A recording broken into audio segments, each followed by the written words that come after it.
Hello বন্ধুরা, তো আমি বৃহস্পতিবারে কী করি, মানে কিভাবে পূজা পাঠ করি সেটাই তোমাদের সঙ্গে শেয়ার করব।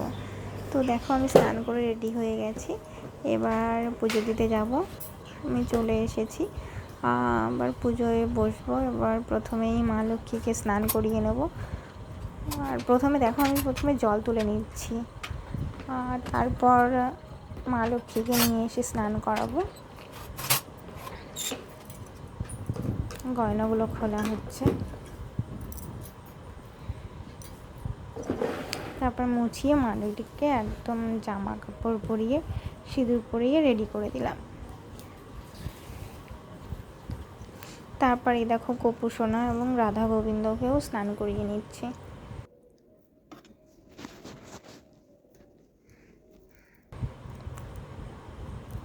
এবার একটু মুছিয়ে নিলাম, তারপরে যে জামা পরিয়ে সাজিয়ে দিলাম, তারপর রাধা গোবিন্দকেও স্নান করিয়ে সাজিয়ে দিলাম।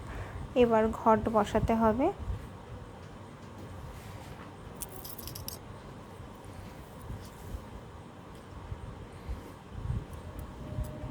ঘটটা বসিয়ে দিলাম। তারপরে এই দেখো আমাদের মা গোসাই এবং গুরুদেবকে চরণে ফুল দিয়ে আমি আমার পূজাটা আরম্ভ করলাম।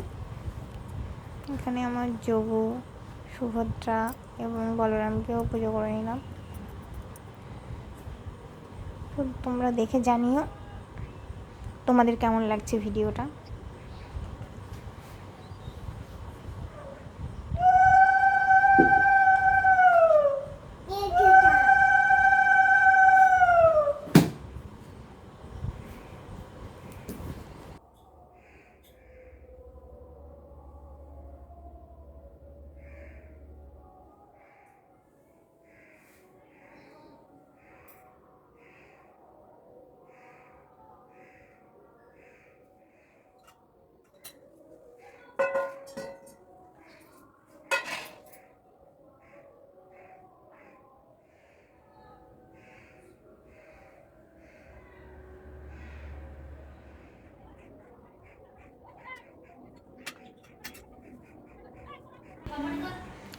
এবার পাঁচালি পরে নেব।